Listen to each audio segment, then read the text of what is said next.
Good morning. Today's poem and today's reading is by the poet David White, and it's called What to Remember When Waking. And to me, it's better than chocolate cake. In that first hardly noticed moment to which you wake, coming back to this life from the other, more secret, movable, and frighteningly honest world where everything began, there is a small opening into the new day, which closes the moment you begin your plans. What you can plan is too small for you to live. What you can live wholeheartedly will make plans enough for the vitality hidden in your sleep. To become human is to become visible while carrying what is hidden as a gift to others. To remember the other world in this world is to live in your true inheritance. You are not a troubled guest on this earth. You are not an accident amidst other accidents. You are invited from another and greater night than the one from which you have just emerged. Now, looking through the slanting light of the morning window, toward the mountain presence of everything that can be, what urgency calls you to your one love? What shape waits in the seed of you to grow and spread its branches against a future sky? Is it waiting in the fertile sea, in the trees beyond the house, in the life you can imagine for yourself, in the open and lovely white page on the waiting desk?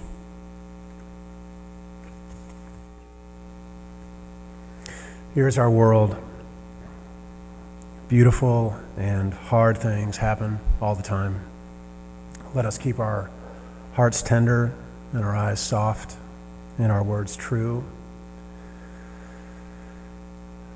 Because this is what you and I are about. We know there is no answer in this beautiful and broken world but to love each other and to love ourselves. We bear witness against unnecessary destruction, and we gather in community to practice being the person we say we want to be. We cannot do everything.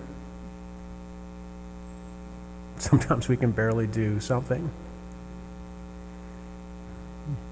But our effort is never nothing. So let us forget our perfect offering. There is a crack in everything. Say with me, that is how the light gets in.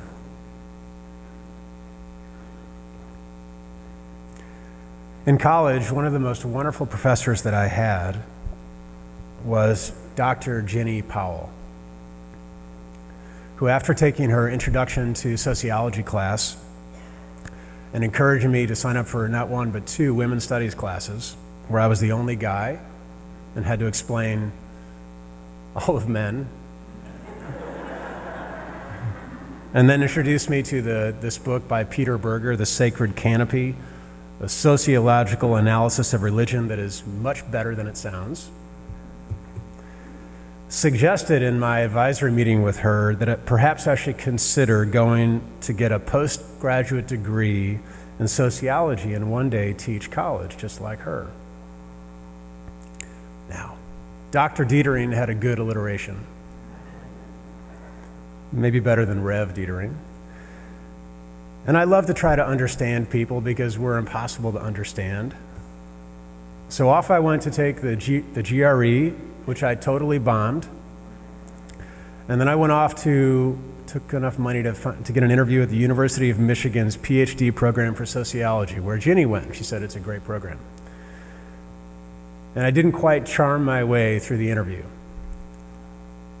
All leading to the moment in early December of my senior year when the thin letter arrived in my mailbox. And it had the University of Michigan on the upper left-hand corner of the envelope. Is thin good or bad?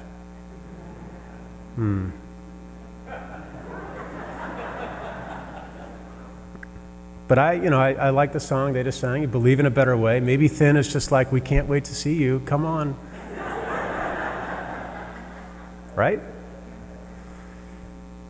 But I opened it and there's one page. It said, Dear Mr. Detering, thank you for your application to the Department of Sociology's graduate school. We regret to inform you that your application cannot be accepted at this time. We wish you well in your future endeavors. Blah, de, blah, de, blah. Sincerely, blah, blah, blah. And it's weird. They always say Director of Admissions, but it should say Director of Admissions and Rejections, right? Right? That would be more honest. I mean, the acceptance rate is way lower than the rejection rate, so that's what it should be. Now look, it says way more about my privilege than it does about me, that aside from not making the basketball team in my freshman year of high school and the time that Molly told me no thank you to the second date, all in the brutal autumn of 1986, that I was not accustomed to rejection. It says more about my privilege than it does about me, believe me. Well, you know what they said a relative to me at the family Christmas that year. When God closes a door, somewhere he, notice the gender pronoun, opens a window. Now, it wasn't until much later in life that I learned that this line actually became popularized by the Sound of Music. When Maria is asked to leave the convent she's in and spend a year as the governess of Captain Von Trapp's 7 kids. Do you remember this? She uttering the words as she gets ready to knock on his door. Some window.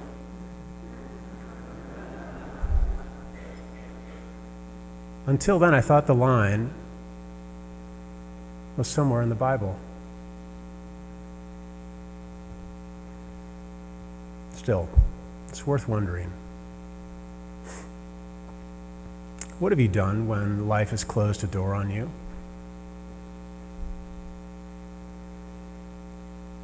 What'd you do with the discouragement? The, oh my God, what am I going to do now feeling? The trying to look around the room for the window feeling, but only maybe seeing 4 walls. That feeling. What'd you do? Do you feel like with me that the times that we're in right now feel like closed door times? Yeah? I mean, the politics, the polarization. I don't have enough fingers. The health scares in your family, the aging parents, the worry about the college applications, our beloved youth. Like what's getting closed actually is our hope. That's what it can feel like. I mean, do you see windows opening? Is there a crack? Is that how the light gets in? Whatever, Nathan.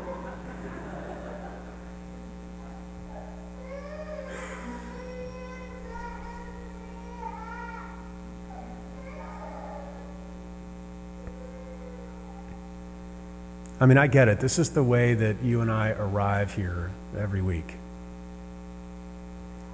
We're looking up. This is how we are. We're like looking up, we're looking out, we're trying to see the windows, we're looking out, but we're also looking down.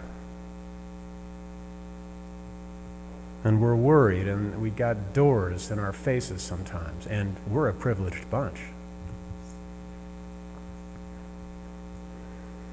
After I got that letter, and after I graduated, I employed the underrated strategy that has served humanity forever in response to rejection.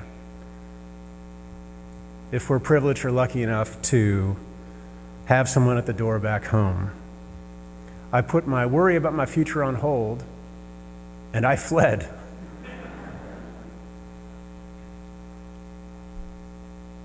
Anyone else ever try this?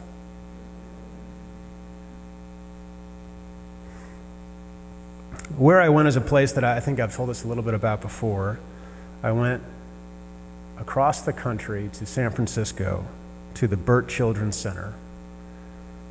Long since lost to IPOs and money and money and money and money, but home then to these kids that had suffered unimaginable abuse, and who under the care of teachers and therapists and counselors were nurtured towards something, barely, but something like safety and security and health. Now, life had slammed the door on these kids repeatedly. And you might say what this place was about was trying to be a window for them. Or even just a new frame, something else to see besides what they had seen.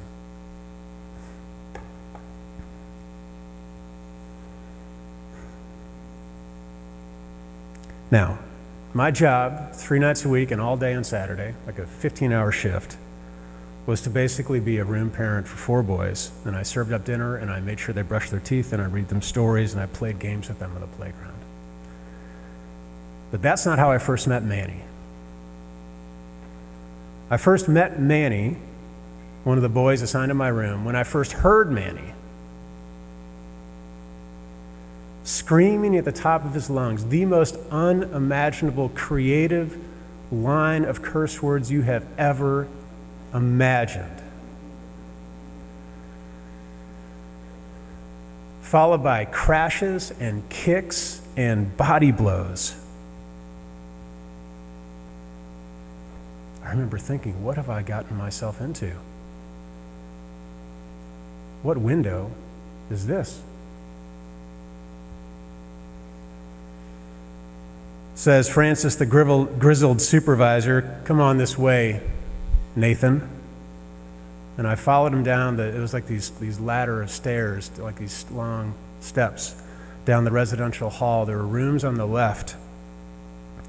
And on the right were these clear glass, plexiglass windows that overlooked the playground. And, San Francisco is hilly, and Burt Center was high. It was Alamo Square, high up on the hill. And through the plexiglass, you could see the skyline of that city is beautiful. Can you see it? All the way out. But it was jarring, right? Because outside there's this beautiful vision of the city, and then inside there's this kid screaming with fury. Did I mention? I didn't mention. Manny then was 9. Where was Manny actually? Like, I can hear him, but I can't see him. Okay, says Francis. And he stops and he points to this metal door. It's a closed metal door. This is the pad room. This is where we need to bring the kids when they are in danger of hurting themselves or someone else. Again, I'm thinking, what have I gotten myself into? What window is this?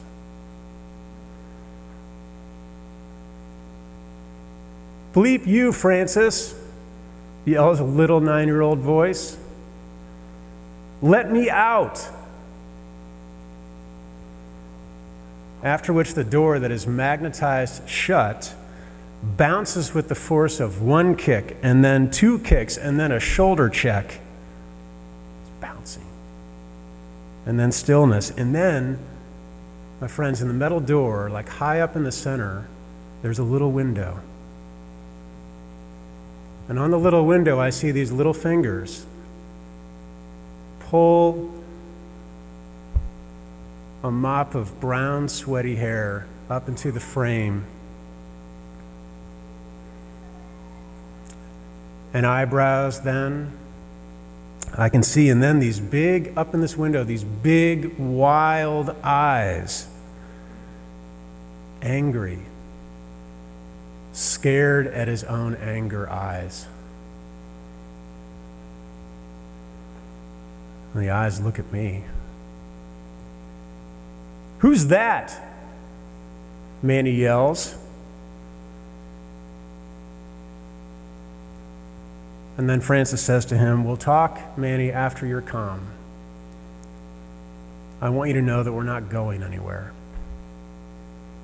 We'll be right here for as long as it takes outside the door."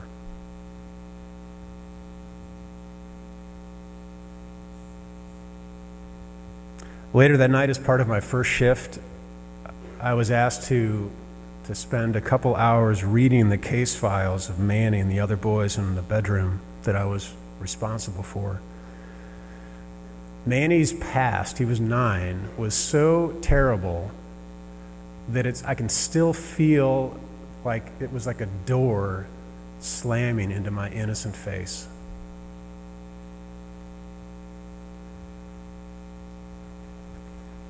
Manny's 9, but he does not want my sympathy. What he wanted was to see how far he could push me, test me, close the door against me to see if, like every other adult in his life, if I would scream at him, hurt him, or leave him.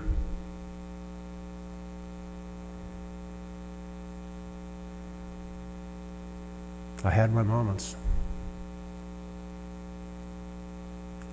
But what Manny was really trying to do, he was trying to figure out if he could trust me. If I was someone who cared about him and the possibility of him enough to sit outside the closed door.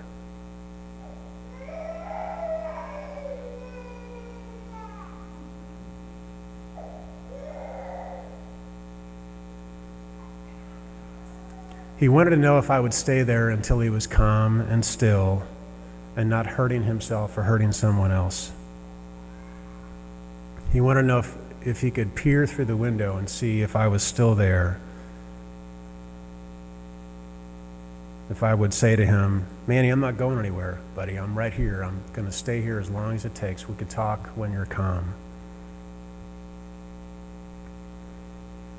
Now look, I pray that none of us in this room have had the kind of past and the kind of hurt that Manny did. But I also know this. I know not to trust the bucolic, rainy today, the bucolic surroundings that our windows give us. I mean, yeah, there's privilege in this room. But I know there are secrets. I know there are locked doors. I know there, in your life, there are windows that are cracked and duct taped shut. I know that you have a hard time, like me, seeing the light. I know there is worry. I hear you worry about your child, our country, your parents, your homework, your next move, your marriage, the next election, the upcoming doctor visit, the deadline, the climate. I hear you worry about that mole on your shoulder blade.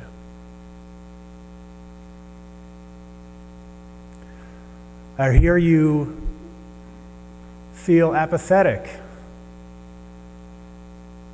I hear you ask, how many marches can we be asked to go to? I hear you ask, how many sermons do I have to hear for God's sake? I hear you say, window? My window is fogged. My window is cracked. All I see is four walls, I hear you say in so many words. I hear you ask, aren't you paying attention, Maria, from Sound of Music? Are these hills alive with music? I want you to know this, thinking about Manny and thinking about me and thinking about you. I want you to know that I get it. I hear it. I feel it. You have my permission to pound on the doors of the church, though gently because they're old. If you ever hear in this room, well, you know, if God closes a door somewhere, He's opened a window.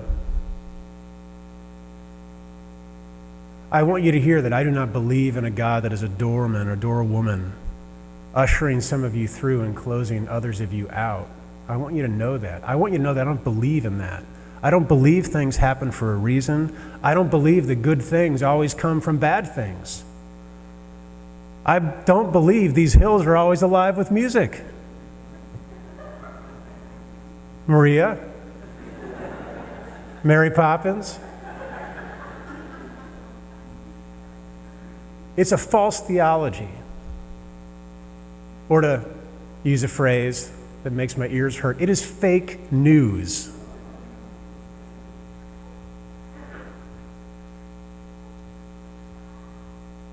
That often churches and ministers give out all the time. I'm thinking about that because we're ordaining our beloved Gary today, about all the false gospels that these places give out. Instead, I want us to know this and feel this, that we are in uncertain times and trust is low. We don't know how to trust our president. We don't know how to trust our democracy. We don't even sometimes trust our own capacity to keep doing what we're doing, like doing the commute and the job and the house and the children if you have any, or the aging body, any of that. Sometimes we don't even know how to do that. And because of all that, our trust is low. We kind of get how Manny's feeling. I do. And what I want you to know is that we are here. I want you to know that Heather's here, I'm here, your lay pastoral care people are here, your community is here, little guys are here. Our babies, our children, ourselves, we give each other this ability to say outside the door of our life, I am not going anywhere. We're right outside the door. Just breathe.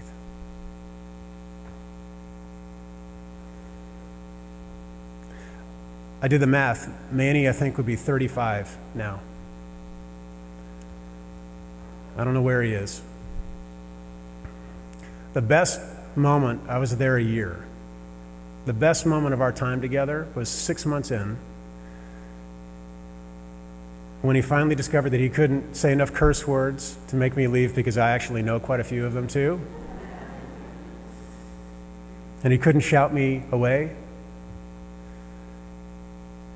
And he had calmed down enough. The most amazing thing is he had learned how to talk about his anger in a way that wasn't violent toward himself or other kids or staff. That he earned 6 months in his first ever day pass out of that children's center. It was like a golden ticket. Remember Charlie in the Willy Wonka, a golden ticket to get out.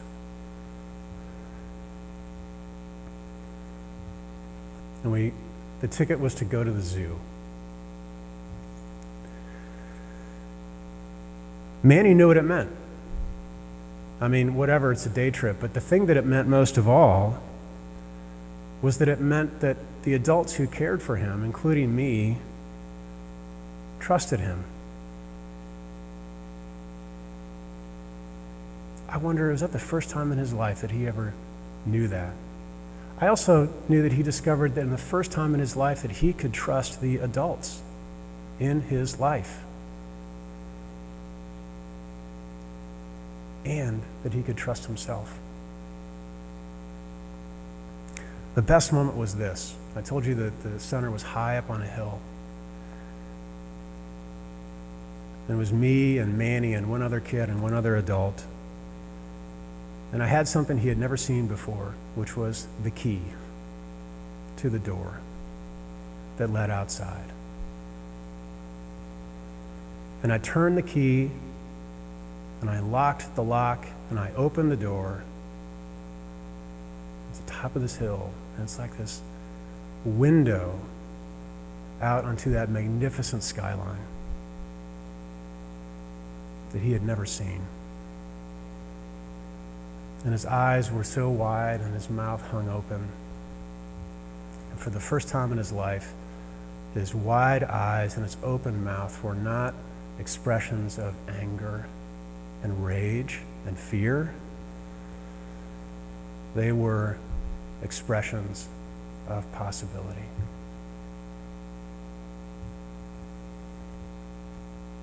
I tell you this story because I know, as I tell you this story, that you are finding yourselves in different parts of it. Some of you are behind that door. Some of you have the capacity to be on the other side whispering, I am not going anywhere.